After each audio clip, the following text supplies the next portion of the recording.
Let me start by welcoming you. I'm Mitchell Moss, and I want to welcome you to the 21st annual Henry Hart Rice Urban Policy Forum, which I think is the longest continuing lecture series at NYU's Wagner School, certainly on cities. And this was created at the inspiration of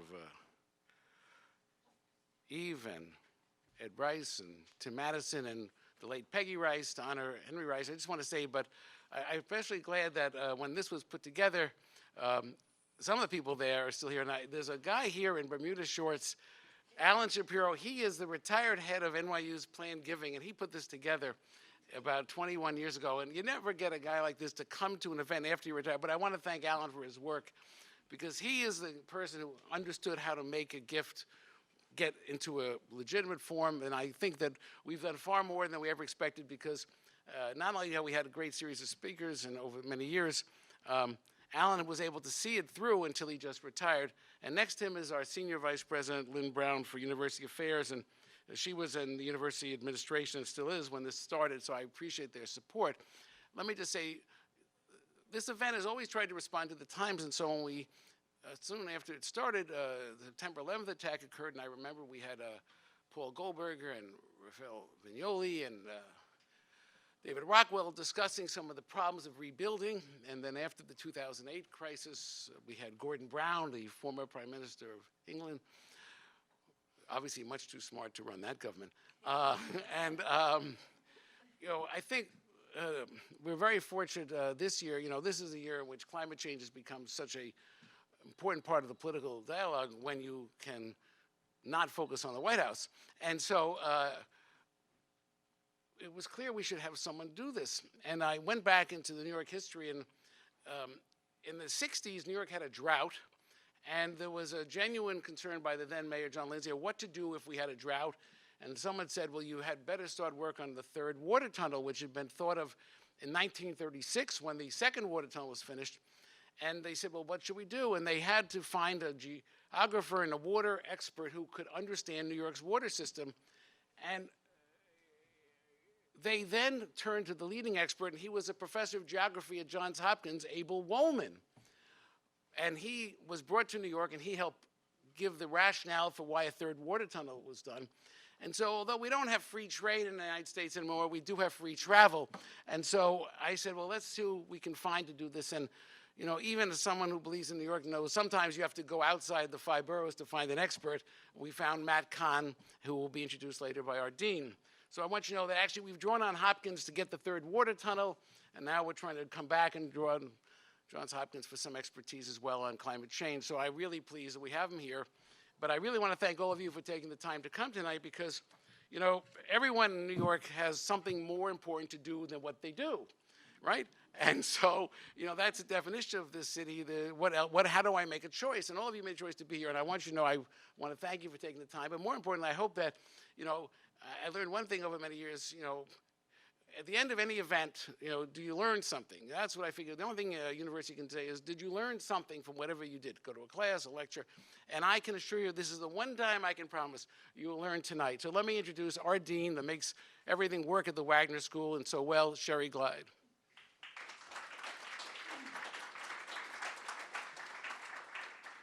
You would think after 7 years of doing this, I would know better than to follow Mitchell. But good evening. I'm Sherry Glede. I'm Dean of NYU Wagner, and I want to welcome all of you to this year's Henry Hart Rice Urban Policy Forum. We want to thank the Rice family for their tremendous support of NYU, for a long tradition of supporting us with the forum, the Rice Professorship, and the Rice Urban Fellowship. And I'm pleased to have them all here this evening, not all of them, to have a selection of Rices. There should be a term for that. Even Tim and Nathaniel and Edward and Nancy this evening. They are really very thoughtful and generous supporters. This Rice Forum was conceived of and created by Professor Mitchell Moss, and it honors the enduring legacy of Henry Hart Rice. Mr. Rice was an innovative leader in the world of New York real estate, and his impact is still felt today. He was a real innovator. He was instrumental in a wide range of city transforming actions, including landmarking and saving Carnegie Hall, and developing the Fresh Meadows neighborhood of Queens, which housed the first Bloomingdale's outside of Manhattan. He was also a champion and advocate for critical urban issues. He really cared not only about building but about policy, and he served in government and helped write the city's first rent control rules. So it's interesting this year as we revisit many of these same issues to see that that legacy lives on.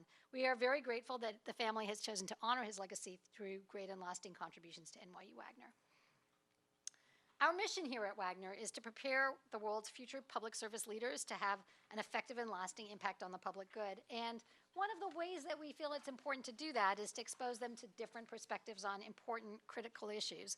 It's hard to think of an issue that is more critical in our time than climate change, from rising sea levels, increasing droughts, intense wildfires, stronger storms, but also the impact of climate change on cities.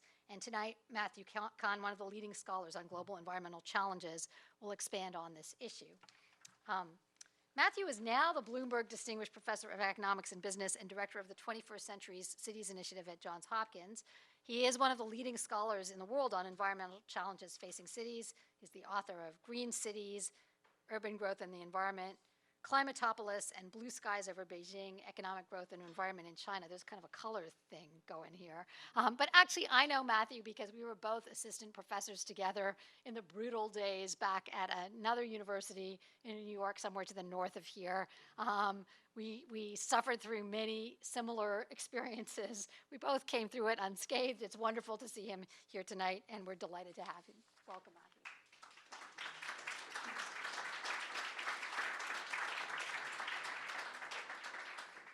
Folks, thank you so much for being here. And we'll see if you stay here. I'd like to thank the Rice family. I'd like to thank the dean. I'd like to thank one of my mentors, Professor Mitchell Moss. I'd like to thank my parents who are here. I'm going to keep an eye on my mother and father, two proud NYU graduates. And folks, the good news is this is a 30-minute talk. And then we're going to open this up. I'm talking about something that I keep thinking about, the Urban Climate Change Resilience Challenge. And I'm going to pose many questions, offer a few answers, and then it'll be time to drink. And so here we go. Folks, first some science. And as my father would point out, I'm not a great scientist. Do you see something funky in this graph? And I realize this is hard to read. Time goes back 800,000 years. So NYU was a much younger institution back then. And on the vertical axis, let's double check the vertical axis, is carbon dioxide levels measured in parts per million. And the higher this is, that's bad news. We face more climate change risk. Folks, does everyone see sort of a boom-bust cycle up until roughly the present? Then you see something sort of wild, starting with the Industrial Revolution. And the point of this slide is we have unleashed quite an experiment which in our long global history we've never run before. And in a Rumsfeld sense, sort of known unknowns of what have we unleashed? We know we've unleashed a wine party later. But what else? Tough room. But what else have we unleashed is what I want folks to begin to think about. How will this affect you? How will this affect our grandchildren is what I want us thinking about. And when we know that we don't know what we've unleashed, and when we're risk averse, what strategies do we take on as individuals and as a society to protect ourselves when we face a known unknown? Ooh, nasty slide. Folks, a Rorschach test. When I say climate change, what do you think of? Does just Al Gore fill your mind? What do you start to think of? Folks, I want to talk about this one because economists keep doing interesting work. So some friends of mine have written the following paper. Do folks remember their SAT test? Was that the best day of your life? So what this recent research team, a friend of mine at UCLA and a young guy at the Harvard Kennedy School, they've written the following paper. They actually have data on millions of people's SAT test scores. And I'm not going to ask you your scores. They document that those students who took the exam on extremely hot days actually scored lower on their SAT on those days, especially if their school did not have air conditioning. And folks, the access to air conditioning, we're in a nice room. Access to air conditioning, poor and minority kids are less likely to have air conditioning in their public schools. And so this is a fascinating natural experiment that of how does climate change impact your life? If there's more hot days, and if you happen to have to take the SAT test on such a day, your scores are lower. And while you might say, Matt, this is sort of small ball stuff, this is interesting freakonomics of the consequences of climate change. And so for every dimension of life, there's work by Ted Miguel and co-authors on is African Civil War risk likely to be higher? If we experience more severe Hurricane Sandy-like storms, what does that do to real estate? What does that do to NYU's productivity? So for every margin of activity, there's economists and other researchers measuring these risk functions. And we can talk about this in the Q&A, but this is what I have in the back of my mind. Folks, only one slide on mitigation. So how many vegetarians do I have in the room? Yeah, all right. And so it's so we're not going to do a carbon footprint calculation. You could walk out if that's what you wanted us to do. So there's a team of excellent economists, and Nordhaus won the Nobel Prize. The great Martin Weitzman and his co-author is here tonight. Great economists are in deep thought about the importance of reducing our greenhouse gas emissions. And almost all economists, including me, greatly support the introduction of a carbon tax to change our lifestyle and decarbonize our cities.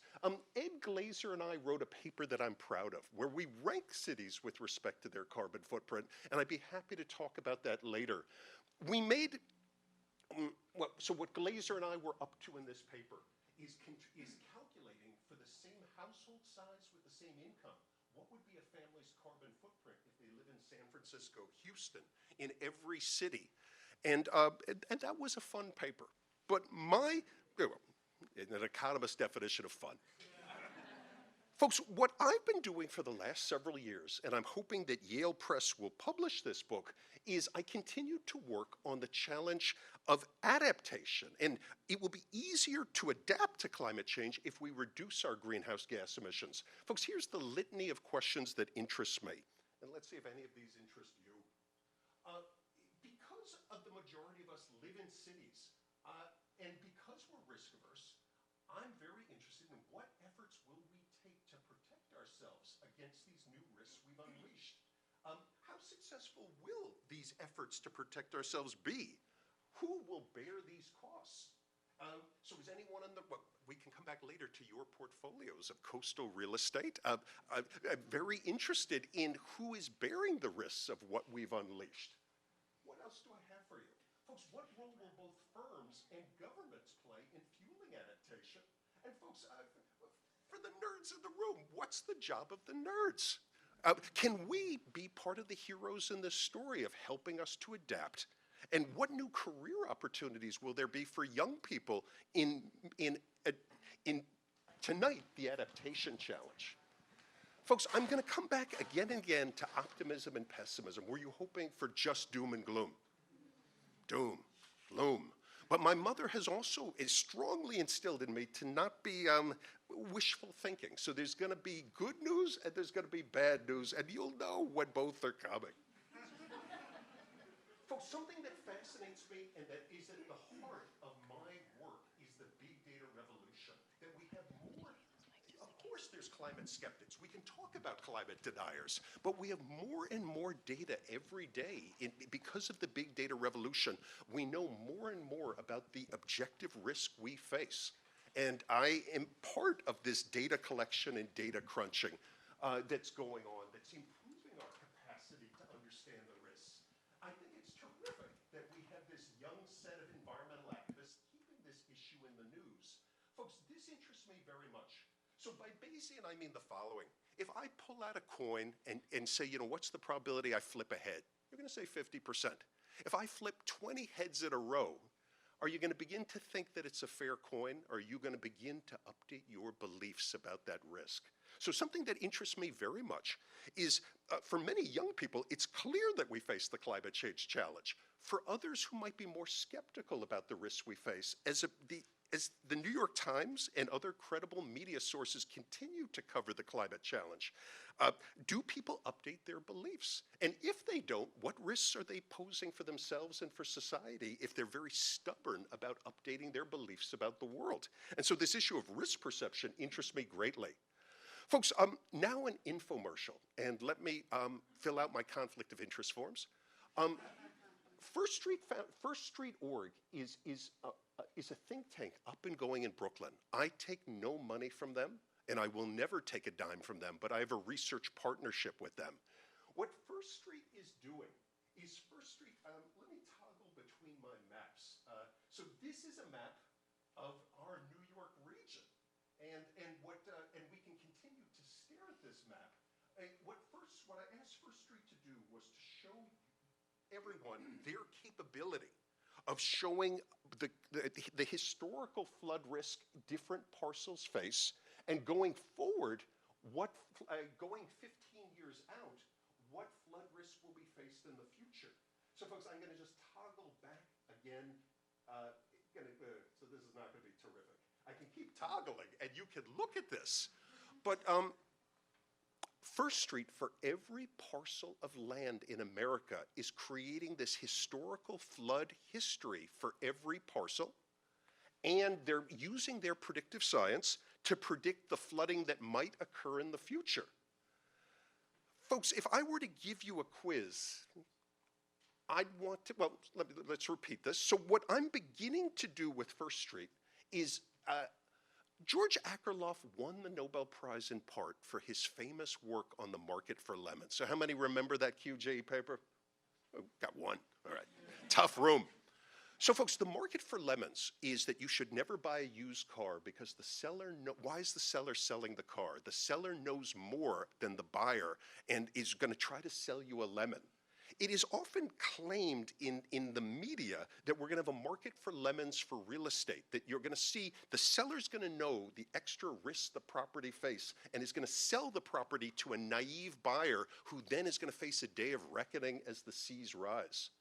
And that's an interesting model.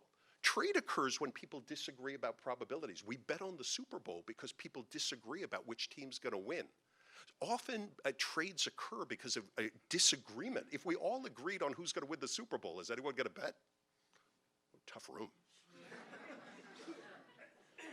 The beauty of First Street Foundation is when you purchase a home in California, there's a declaration of the earthquake risk. Is the home in an earthquake zone? You can't say that you didn't know. It's in the declaration forms. What we're going to see, the beginnings of adapting to climate change, is for investors in place-based assets to be informed. Who's the adult in the room? To be informed by objective information providers about the risks they face. Because First Street's going to remain a nonprofit, it can avoid some of the issues that Moody's and Standard & Poor's have had of non-arm's length relationships, but with those assets that they have been evaluating. First Street Foundation will be evaluating and providing information for a fee, and they're still working on their business strategy of how they provide trusted information to inform asset purchasers, and so that people can make an informed decision. If you love a coastal location and you're aware of the risk, buyer beware. But another point I want you to think about is the following. An economist would say, if we're aware that there's the potential for sea level rise, then where is there higher ground? Where should we be building our cities? I'm going to be talking about zoning in a couple of minutes. Once we identify higher ground with the help of First Street Foundation and big data, we can protect urbanites by building up in those locations. And we can come back to this in the Q&A. That's my last bullet point. I skipped a point here. In my own research, I'm interested in how we engage in retrofits to upgrade. So if you own a property that turns out to be in a risky place, what are cost-effective retrofits for improving the area? And if there is sufficient demand for these retrofits, that creates an incentive for engineers to work on these issues. And I'll come back to induced innovation in a few minutes.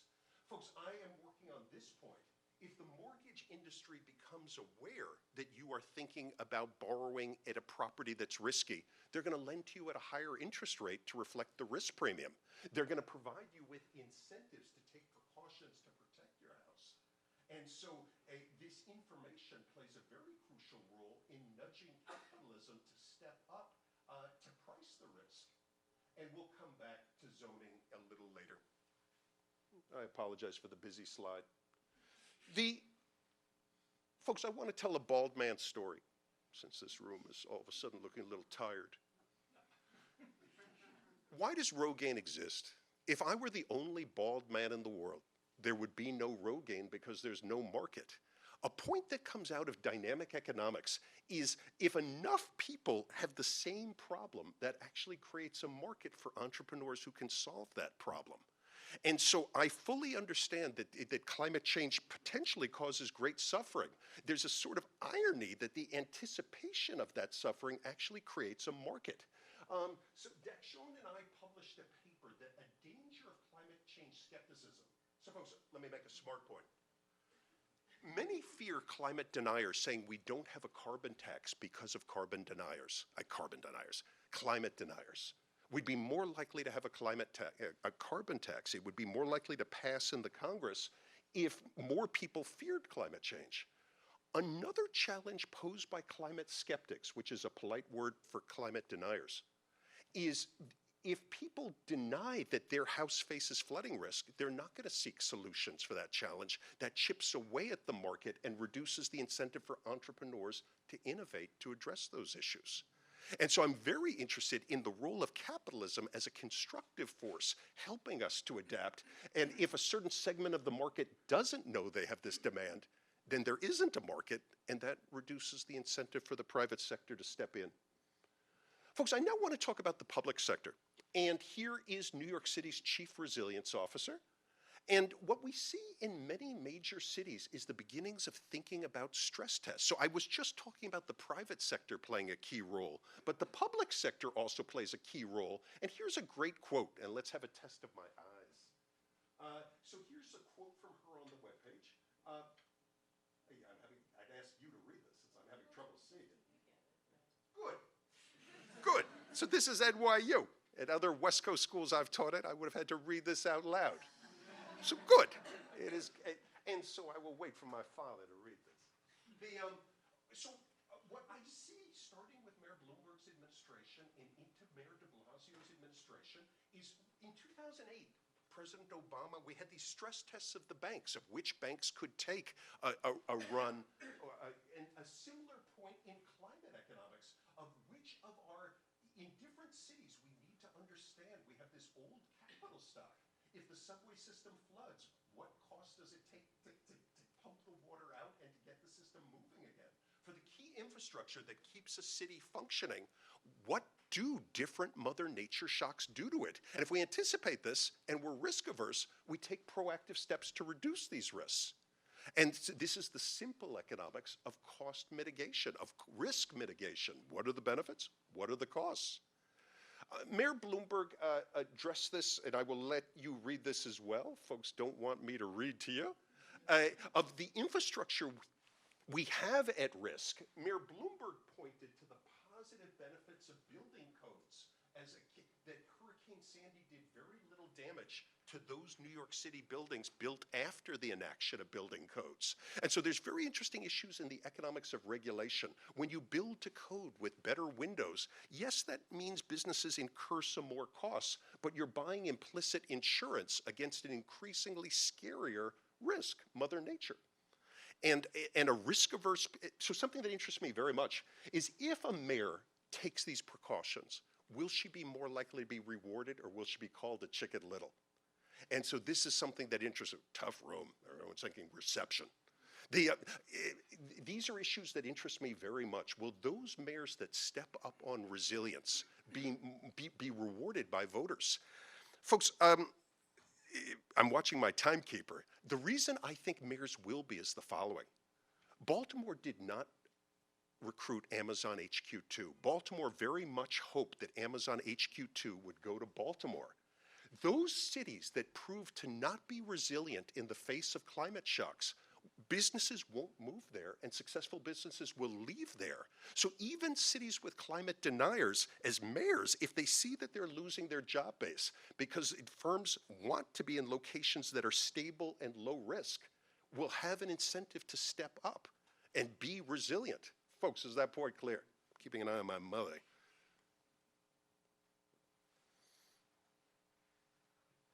I am very interested in politics.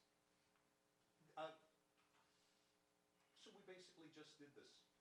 In New York City and in other less progressive cities, will mayors pursue the resilient strategy?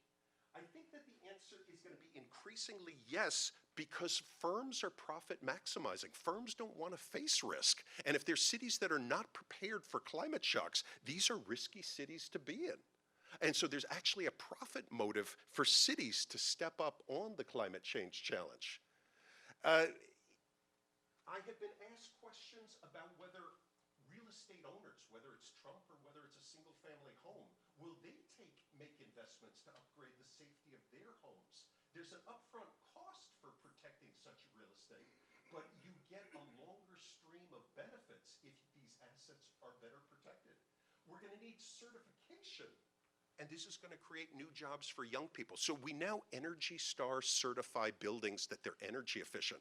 You're going to see a new resilience industry for which real estate is resilient in the face of shocks, whether that's hurricanes, extreme wind, rainfall. Folks, now some pessimism. I said I was going to mix optimism and pessimism. Here comes the pessimism.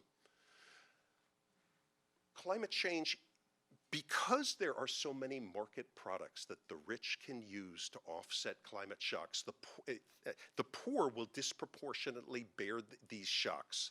And let's do a couple of these. So on an extremely hot day or on an extremely rainy day, what happens to the homeless in cities?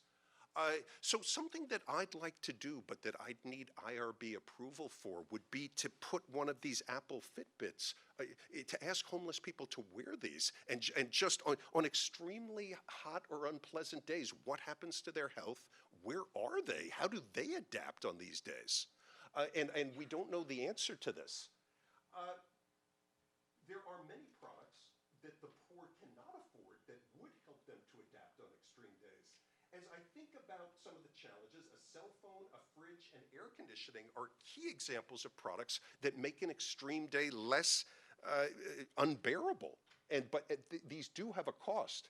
When I lived in Los Angeles, the city of Los Angeles opens cooling centers on extremely hot days, but poor people don't have cars, and there's interesting partnerships being formed between Uber and public cooling centers to get poor people to the cooling centers and to solve the last mile problem. So you can open cooling centers, but if people can't get to them, what have you achieved? And if a mayor does help many poor people to get to these centers, does that help her probability of being reelected? I apologize for my real politique, but is it in the interest of urban politicians to be Rawlsian? Tough room. Folks, some more facts, since somebody might say, oh, Matt, this was a fact-free talk. So we downloaded number of days that are over 90 degrees, and time goes from 1860 out to the year 2040 for reasons I don't understand. And on the vertical axis, we're counting the number of days per year that the temperature exceeds 90 degrees. And you do see a positive slope. For those of you who have taken your statistics classes, we do get a positive slope over time. But even now, New York sometimes has relatively few very hot days. But we are facing more extreme hot days. Folks, something that interests me very much is if there was, and I think this is my next slide. Yes. Inequality again. It was a nasty day today. So when it's extremely hot outside, as a microeconomist, I'm interested in how the same shock affects different people. If you're an NYU professor, so with a prominent University of Chicago economist, I got into a debate. He said to me, Matt, if there's a severe snowstorm, Chicago shuts down. And I said, Eric, your productivity goes up because you don't have to have office hours that day. Tough room. But if you're a dentist, if you're a teacher, you need to be face-to-face with people and your productivity goes down. If you're a homeless person, how do you handle this day. I'm very interested in, as time passes, does the same shock have less of an impact? Michael Boskin wrote a very important report that people want to forget. The Boskin report argues that basically that Louis XIV did not have a color television. The Boskin report says that every year the quality of products, folks, my grandfather did not have a cell phone. He had a refrigerator, but he did not have a cell phone. New goods keeping of higher quality and cheaper over time, allowing poorer and poorer people to afford them. So the reason that the impact of a 95-degree day on poor people is actually diminishing over time, and I did not say it's converging to zero, is because durables like air conditioners are getting cheaper and cheaper and are widely penetrating, allowing poorer people to purchase them. Of course, we want these air conditioners fueled by green power, and of course, some people are still too poor to be able to afford them. But an optimist, so there's both optimism and pessimism there. Folks, the real estate zoning challenge, and let's see if anyone throws any bananas at me. There is a challenge going on, and I want to talk about the climate gentrification issue. The theory of compensating differentials is that nicer products cost more. And to an economist, there's a question, is that due to supply or demand? In nicer neighborhoods, rents are higher. We're talking about gentrification. Folks, the third bullet point is important. William Fischel of Dartmouth has argued that incumbent homeowners are aware that their major asset for their retirement is housing. And if they allow more housing to be built, their scarce supply becomes less scarce, it becomes less valuable. Homeowners are actually an interest group blocking new construction. And so we get into a nasty issue of if First Street Foundation identifies higher ground, we want to build more housing there, but the incumbents actually want to block more housing there because they want to have monopoly rents. And so we face a very interesting issue of this local NIMBYism. Another point the New York Times has been making is we have built much of our public housing in areas below sea level, and this is especially true in Houston. We learned this the hard way after Hurricane Harvey. We've built our public housing in tough places that face extra climate risk. So there's a very interesting issue, how we're going to help the poor will be better able to adapt to the climate change challenge if we change our local land use regulation. But this is a very tricky issue because of incumbents who have strong incentives to protect the status quo. More pessimism. And this builds on what I just said. Folks, we know that, well, in my own work with Denise DiPasquale, we documented using data from Los Angeles. We wrote this paper 20 years ago, that minorities live in areas of town where there's, even controlling for household income, minorities are living in parts of town with higher crime, worse local public schools, higher air pollution. And so there's very interesting issues of where minorities tend to live in our cities. And there is a debate and discussion, which the Wagner School has done important work on. Is this related to steering and discrimination against minorities? That for many upper middle class and minority households, being steered to neighborhoods with lower quality public goods. Folks, Killian and I just made the New York Post, so I've lived in New York, and many times in my life, the New York Post covered this paper. When it's extremely hot out, violent crime goes up in our poorest neighborhoods. And so the New York Post, you can Google this. This was the highlight of my career. But the point I want to bring out is we know that quality of life is tough in poor areas. Again, our statistical finding was the following. We documented that relative to richer parts of Los Angeles, when it's extremely hot, violent crime goes up by more in the poorer parts of the city than in the richer parts of the city. And that this is evidence, direct econometric evidence, of poor areas bearing the brunt of the same climate shock. More pessimism. Sorry, folks, but the wine is calling. New York City is a rich city. I'm interested in my new research that I'm doing. I'm very interested in how poor cities will cope with climate risk. Folks, these cities are less likely to have a generous safety net. They're also going to have less public finance ability to borrow money. Leah Bustan, Paul Rohde, and Maria and I have written the following paper. We use 100 years of natural disasters, and we document that in those areas that experience repeat major hurricanes, there is an outmigration and the area becomes poorer. The poverty rate goes up. These areas become poverty magnets as more successful people leave and as rents decline. It becomes a poverty magnet. And so I have concerns, coming back to this quality of life inequality hypothesis, that as Mother Nature repeatedly punches some places, if that place proves unable or unwilling to upgrade its defenses, more successful people are going to leave, and it's going to become a place without jobs, but with a durable housing capital stock and be a poverty magnet.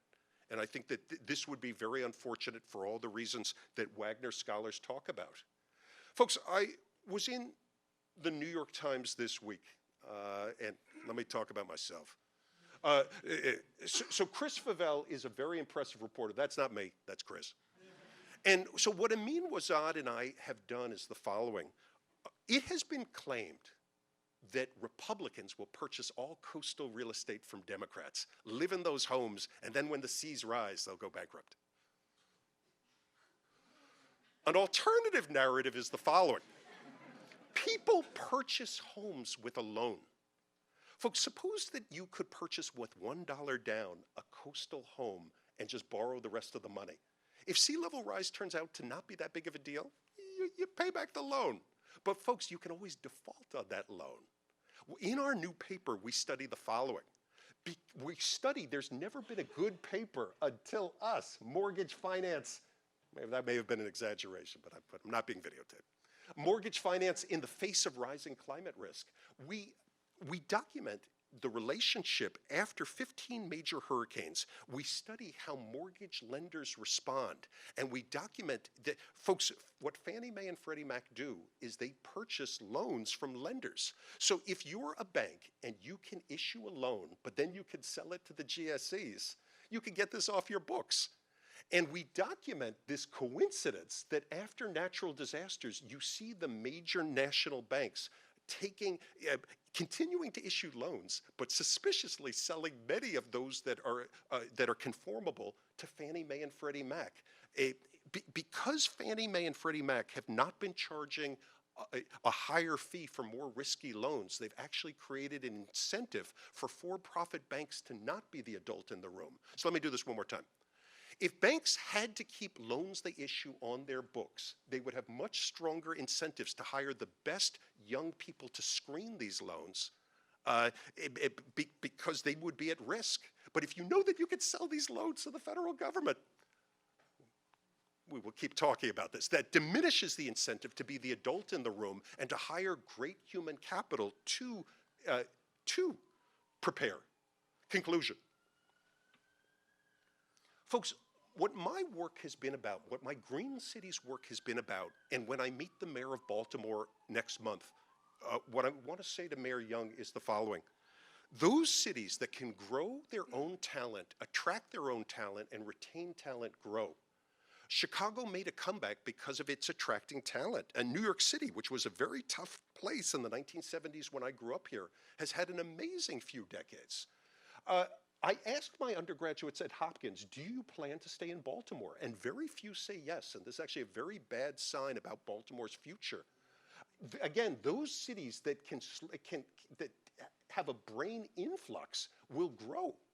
A big part of my work has been that cities compete against each other. The United States, while migration rates are falling, there's always a new generation of young people choosing where to live their lives. And those cities with high quality of life, and that includes climate resilient cities, will attract more skilled people and grow. And this creates even an incentive for Republican mayors. They may not say that our challenges are caused by climate change, but to have a resilient city is a growth strategy. And this is a big part of my optimism for how competition between cities in a world where people vote with their feet creates a more resilient economy. A challenge that I face is this irony. We will be better able to adapt to climate change if we continue to be footloose. When I was junior faculty at Columbia University, I said, I have no friends and I don't own a house, so I could just get up and go. And people said, Matt, there's other reasons you don't have friends. There's supply and demand. But all of life is about planting roots. Take it from me. So we face this fundamental challenge. We'll be better able to adapt to climate change if we're footloose. But the joys in life are about planting roots, making friends, having meaningful relationships, investing in a neighborhood. And so we face this challenge that over the life cycle, we lock into a place. But that's actually a very risky portfolio to hold.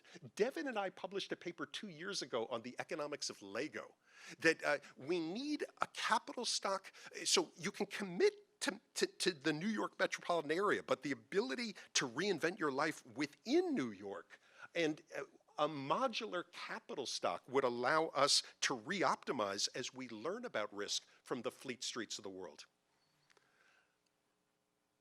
This may be my final slide. A fight that I've been having with other environmental economists is my optimism that when people are aware of an emerging challenge and aware that billions face this challenge, this actually creates a marketplace for our nerds to think through opportunities. And we talked about that through my baldness example, which I won't repeat again. I want to sell my 2020 book, which I hope, is Seth here, my editor? I don't see him. This is a random variable, whether it's coming out in 2020. I want to tell a last story about autonomous vehicles and then stop. You might not think that autonomous vehicles have a link to climate change adaptation. But imagine the following. Imagine that you have a place of work, that you work at the Wagner School, and that you face low speeds in getting to work that conscribes your place of residence of where you can live. Nobody wants to commute for more than 90 minutes. In a world where if we had both autonomous vehicles and road pricing, like in Singapore, this ability to move at 40 miles per hour. Folks, if you could move by 40 miles per hour in the New York region and you were willing to commute an hour, you could live in a 40-mile radius around Wagner School. We don't have to go through the area of a circle, pi r squared. R is 40, 1,600 times pi. Can't even do the math. That's 4,800 square miles. That creates a lot of possibilities of where you could move your family to be safe. If we don't have road pricing and we're stuck in traffic, it really conscribes our job search. And so what I'm doing in my new book is I'm both talking about the public sector challenge and the private sector challenge. I'm looking at our timekeeper. Can I have one last minute, or I've done it? Folks, for friends of the Wagner School, if I could be like Cher and turn back time, I would like to have one more slide to make the following point. There is another debate in environmental economics about whether public resilience increases the private sector's resilience or whether it crowds out the private sector's resilience. Let me end with the following example. A paper out of the Harvard Kennedy School 15 years ago made the following point. Suppose that you are thinking of building a hotel in Miami and you know that there's going to be no seawalls built by the government. You might be less likely to build that hotel because this is a risky investment. But so one equilibrium is if you're an investor, if the government does not invest, you choose to protect yourself by also not investing in this risky asset. But now the following moral hazard story. If a government builds a seawall, and if you believe that this seawall will protect your hotel, you'll be more likely to build your hotel next in the risky place. So there's a fight going on in environmental economics of if the public sector invests in safety, does the private sector respond by lowering its guard? And that this is going to be this fight. So we've seen this many times. When FDR introduced Social Security, did people save less for their retirement, or did they save the same amount? When the public sector steps up for you, do you keep doing what you were always doing, or do you lower your guard? And that this is going to be one of the interesting fights going forward. And the benefits of public sector resilience investment will be larger if that's a complement, not a substitute for what private individuals do. Folks, thank you for putting up with me, and we're going to open it up for Q&A. I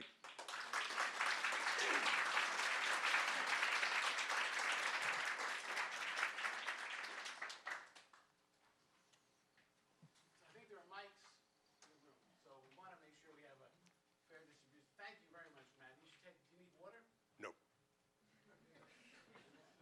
Let's start, Ingrid Allen. So thank you, Matt. That was fantastic. I hesitate to introduce more pessimism, but sorry, I'm a New Yorker. So, but I guess I want to ask you about this, your optimism. I really hope you're right. Your optimism that more information in the market is going to move us forward and get people to really perceive the risks. I mean, we've been doing some work looking at the recovery in neighborhoods in the real estate market, local real estate market after Hurricane Sandy, and studying there's lots of heterogeneity, which I'll talk to you about afterwards. But the main thing is that in the FEMA zone, right, FEMA already publishes maps, right, about whether you're in the 100-year flood zone, right? And basically prices have completely rebounded, right? They took a big hit in 2013 and then they came back up. And so the question is that now that could be because we're subsidizing those locations through federal flood insurance program and through the mortgage, through the GSEs, but we already sort of have that information. So what more? Is it just because that information is too vague? It's not well publicized? What? Or it's just bad? It's poor? So there's two views in the climate science literature. It's that First Street is creating this entity means that these guys think that the FEMA maps are not sufficient. Yeah. It's I guess part of the question is why are they not sufficient? Is it because they're providing bad information, or is it because they're not? If Milton people Friedman just were here, he aren't- might give a different answer. Yeah, it's an interesting question. I mean, So my last slide was about human capital and how much, and I'd want to know who are the people who are making this product, and I want a competition in. I realize I'm at the Wagner School, but there is an interesting question of the role of the public sector versus nonprofit entities versus the private sector in evaluating risk, and whether we want to give a monopoly to any one organization to create this information, and whether they have the right incentives to use the best minds and the best data. And so now, I like your question very much. I believe in caveat emptor. If people continue to live in these areas and if they sign a waiver that they are informed, so be it. It's not if we're subsidizing them, though. I didn't have time to talk about this tonight. So Professor Ellen just made the following point. The U.S. government, the point I was trying to make with my Chris Favell slide, and because I was running out of time, the U.S. government right now is subsidizing risky choices because the GSEs are purchasing these mortgages and because we have subsidized insurance. You don't have to be too much of a libertarian to believe that we'd be better able to adapt to these challenges if the government, while well-meaning, took a step back here. And if we reduced place-based subsidies, both for insurance and for mortgages, this risk pricing would then, if we allow market signals. So Ingrid, I am worried that an unintended consequence of the federal government stepping in is to muffle price signals. And so that would be one possible explanation for your point.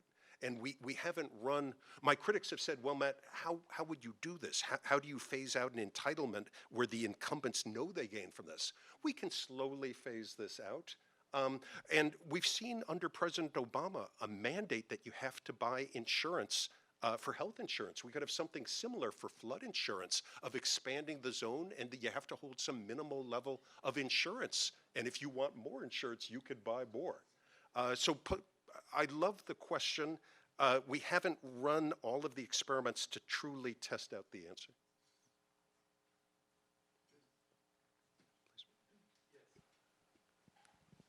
Hi, I'm a banker. I'm a graduate of Wagner long time ago.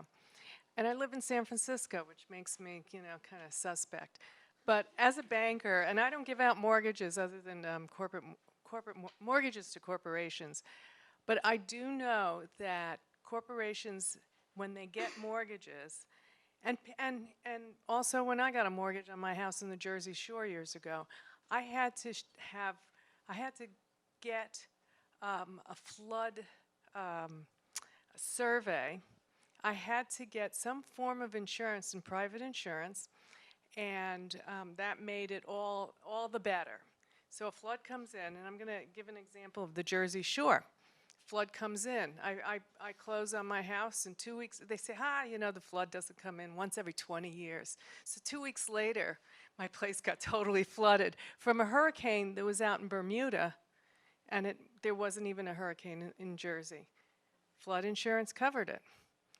My mortgage, the mortgage company, didn't bother with it at all. A year later, another flood comes in because they've continued to come in. I mean, the Jersey Shore is not the Jersey Shore of 20, 30, 40 years ago. And I have to say that the private insurance companies basically cut off any other insurance for a number of years just to, because the government wasn't doing it.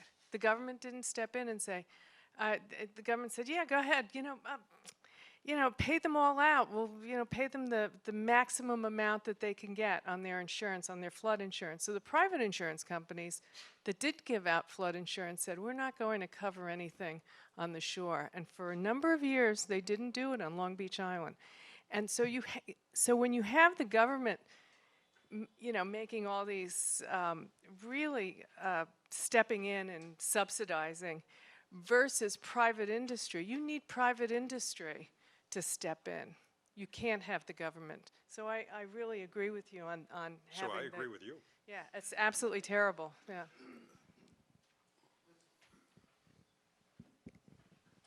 So we're getting all the pro-economists. Well, hi, Matt. So actually, economist now telling another personal story. So N of one, I realized, but we just moved here. We bought a place. We had one criterion for finding a buyer's agent, a real estate agent. It was someone who knew what a FEMA flood map was, and someone who knew how to read Google Maps to figure out what elevation my new place would have. And there was nobody. Like 80 real estate agents later, I did it myself, because basically there's nobody who could do this, right? So basically, vast array of imperfect information. And frankly, we all know this, of course. We've all read Freakonomics. So yes, there is a lot going on in the real estate sector that economists don't like, turns out. But what hope is there for the rest of us, right, if those who ought to know the most, and yes, of course, right, there is this website out there, there is FEMA.org or FEMA.gov, there is FirstStreet.org, and so on and so forth, but those who care the most, apparently, supposedly, So back to Rumsfeld. don't know. If you know that you don't know what risk you face, with doctors, I've gotten second opinions before I've taken a costly action. The subset at risk are those who don't know that they don't know the risks they face. And that's why I had that Bayesian slide when I was talking to you about flipping coins. There's a method to my madness, folks. But you can't have footnotes in a 30-minute talk. For those who know that they don't know what risks they face, it's getting cheaper to get a second opinion. There's the Jupiter Project, led by my friend Rich Sorkin. There's First Street Foundation, led by Matthew Eby. There's Coastal Risk with Albert Sapp in Florida. So there's a group of entrepreneurs using big data and using young people to fill this missing gap. Just as Elon Musk tries to send cheeseburgers to Mars, we have these entrepreneurs entering this space. And so that's why I had that slide about the market for lemons. So yes, but this is the old economics joke. How long can a $20 bill stay on the ground? But now, none of these nerds will do this work if the typical person doesn't know that they don't know what risk we face. So the key question, and I'm trying to do work on this, is for every 100 people, not all of whom have gone to NYU or Hopkins, if we have this education gradient, if the NYU and Hopkins crowd know what they don't know, you're going to seek out this information. But for those who don't know what they don't know, I talk in my new book, do we want to continue subsidizing home ownership? If we became a nation of renters and held a diversified portfolio with our savings, that would partially protect those who don't know what they don't know from making a costly coastal investment. They can live on the coast as a renter and rent from a landlord with multifamily housing who would bring in engineers to retrofit the property because he or she will lose that asset if there is a flood. So I keep coming back to who's the adult in the room. And if a decision maker is not an adult, that's not a genetic characteristic. That means they've underinvested in human capital. We're all busy. What do you choose to become an expert in? And so a key issue is in asset allocation decisions, homeowners are effectively amateurs. If you know that you don't know what you're doing, you seek a consultant and second opinions. If you have this hubris that you think you know what you're doing, but you don't, you do face this risk. And I think that there's a very interesting issue that Cass Sunstein talks about benevolent paternalism. How do we protect people from this if this is a serious worry in this room? Please. Hi, I'm a freshman over at Tisch Drama undergraduate. I had a question about funding cities' resilience programs. I know you mentioned carbon taxes. I was just wondering, if we're talking about climate change in terms of threats to productivity, I've learned that carbon tax and dividend policies usually operate on revenue neutrality.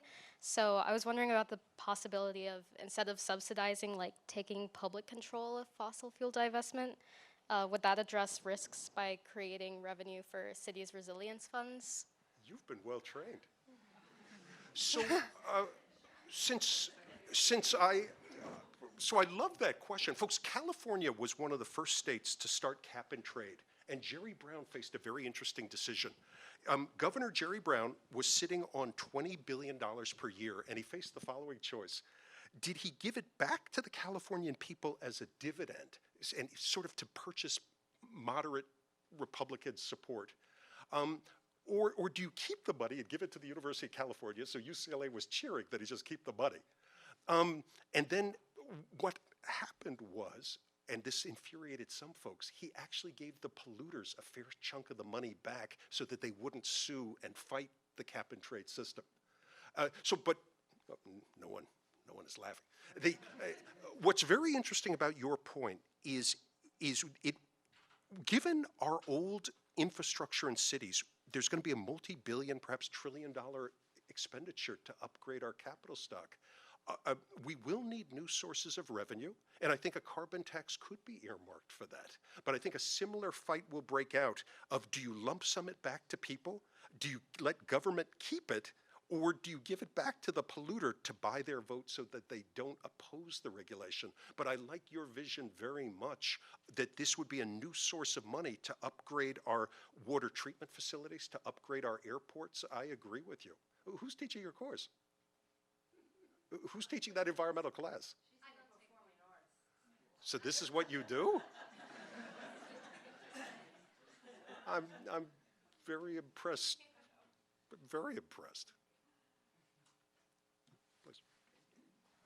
First of all, thank you. Thank you very much. We and you have talked a lot about cities here, but we recently were in Sioux Falls, South Dakota. So I'm thinking about that. And I'm interested in understanding whether, if you think in the longest term of how to adapt to climate change, whether you have a view on, is it better to have more development in rural areas to spread out population, whether that's a way of adapting, or whether the future is inevitably in cities. So, it's a fantastic question. William Nordhaus won the Nobel Prize with Paul Romer, the NYU faculty member. I don't see Paul here, not surprised. We discussed my 2016 book 3 years ago here, and maybe that's the last time I'll see Paul. What Paul Romer argued is the world needs more cities, and that even a brilliant person like him knows that he doesn't know where to build them. In Romer's vision, in the developing world and here, we'll build the basic infrastructure. We need to be able to handle sewage, and we need to have the beginnings of people living in close proximity. We need to have clean water. I hope we can all agree to that. Romer wanted to run a series of experiments where we build small cities and see if they take root. And if they do, double down. And if not, just walk away because you haven't built $1 trillion subway system. And I like your question very much. Ed Glazer, in his great book, Triumph of the Cities, argues that even in this information technology age, that the reason New York City is so great is the ability to bring folks in close proximity. If we spread out that even if we have autonomous vehicles, if we spread out, that will diminish our ability to learn from each other and to interact with each other. So I think some people will decentralize. My wife told me to stop looking for property in Bozeman, Montana. I think in a diverse world, where we know that we don't know which places have the brightest future, I think we need to run these experiments. But I've learned the hard way that in my new book, I'm not going to name names of those cities that will have a bright future in the year 2050. And in fact, there was a profile of me in Wired magazine where the reporter made fun of me for my refusal to name names. But since I know that I don't know, we run these experiments and see which ones take root. But I continue to be an optimist about New York because of the people who are here. And even a terrible attack like 9/11 did not throw this city off its game. And so the most severe shocks, this city's been able to reinvent itself. And this brings me back, as strong as Mother Nature is, human capital in aggregate can step up to many of the challenges. And so this is the central role that universities play.